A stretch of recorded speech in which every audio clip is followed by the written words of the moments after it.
Undertaker का खौफ ring में ही नहीं बल्कि बैक स्टेज में भी इतना खतरनाक था कि इस वीडियो को देखकर आपको साफ पता चल जाएगा। बात है 29 मार्च 1998 रेसलमेनिया 14 की वो रात जिस रात WWE का पूरा भविष्य टिका था। स्टीन कोल्ड स्टीव ऑस्टिन को नया चैंपियन बनाना था और यहीं से शुरू होना था इतिहास का सबसे महान एटीट्यूड एरा। लेकिन विंस मैकमोहन बैक स्टेज में डर के मारे पूरे पसीने से भीग रहे थे। उन्हें डर था कि उनका चैंपियन शॉन माइकल स्क्रिप्ट तोड़ देगा और मैच हारने से मना कर देगा। शॉन माइकल उस वक्त अपने घमंड के सबसे ऊंचे शिखर पर थे, उन्हें कोई कंट्रोल नहीं कर सकता था। लेकिन तभी बैक स्टेज के उस अंधेरे में एक आदमी अपनी कुर्सी से उठा और उसने अपने दोनों हाथों में असली बॉक्सिंग टेप लपेटना शुरू कर दिया। और वो कोई और नहीं बल्कि द अंडरटेकर था। उसने अपने दोनों हाथों पर असली बॉक्सिंग टेप लपेटा और पर्दे के ठीक पीछे जाकर बैठ गया। उसका मैसेज एकदम साफ था, या तो तुम आज स्क्रिप्ट के हिसाब से हारोगे और या फिर खुद रिंग में आकर तुम्हारी जान निकाल दूंगा, जो कि शॉन माइकल के लिए था। इस खौफनाक रियल स्टोरी को समझने के लिए आपको शॉन माइकल के उस वक्त के दिमाग को समझना होगा। ये वो दौर था जब शॉन माइकल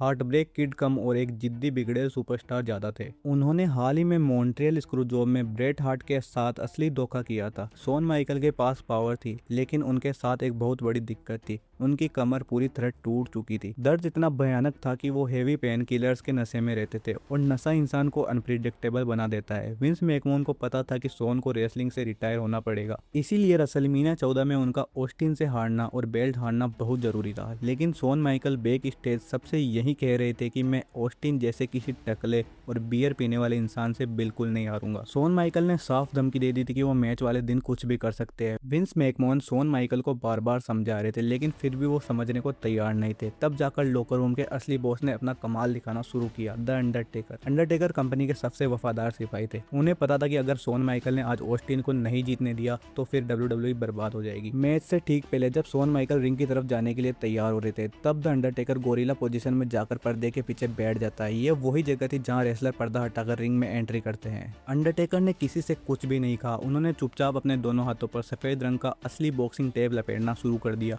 वो अपने दोनों मुक्कों को कस रहे थे, ठीक वैसे ही जैसे एक स्ट्रीट फाइटर किसी को पीटने से पहले करता है। वहां पर खड़े होकर ट्रिपल एच और खुद शॉन माइकल ने अंडरटेकर को इस हालत में देखा। अंडरटेकर ने शॉन की आंखों में देखा और बिना कुछ एक वर्ड बोले ये एहसास दिला दिया कि अगर तुमने रिंग में जाकर रेफरी के 3 गिनने से पहले अपना कंधा उठाया तो तुम वापस इस पर्दे के पीछे अपने पैरों पर चलकर नहीं आओगे। शॉन माइकल जो किसी से नहीं डरते थे, उस दिन द डेडमैन के उस खामोश गुस्से को देखकर सच में कांप गए थे। शॉन माइकल का म्यूजिक बजा और वो रिंग में गए। पूरा बैक स्टेज अपनी सांसें रोके हुए एक टीवी की स्क्रीन को देख रहा था। अगर आपको ये वीडियो पसंद आ रही है तो मैं ऐसी ही सीरीज वीडियो डेली लेकर आऊंगा, तो आप चैनल को सब्सक्राइब कर ले और वीडियो के लिए प्लीज लाइक का बटन जरूर दबा दें। शॉन माइकल्स दर्द में थे, लेकिन उन्होंने अपना काम एकदम प्रोफेशनल तरीके से किया। जब माइक ट्राइन जो कि एक रेफरी थे, उन्होंने 1 2 3 काउंट किया और स्टोन कोल्ड स्टीव ऑस्टिन नए WWE चैंपियन बने, तब जाकर बैक स्टेज पर हर किसी ने राहत की सांस ली। कहा जाता है कि जब शॉन माइकल मैच हारने के बाद वापस पर्दे के पीछे आए तो अंडरटेकर वहीं कुर्सी पर बैठे हुए थे।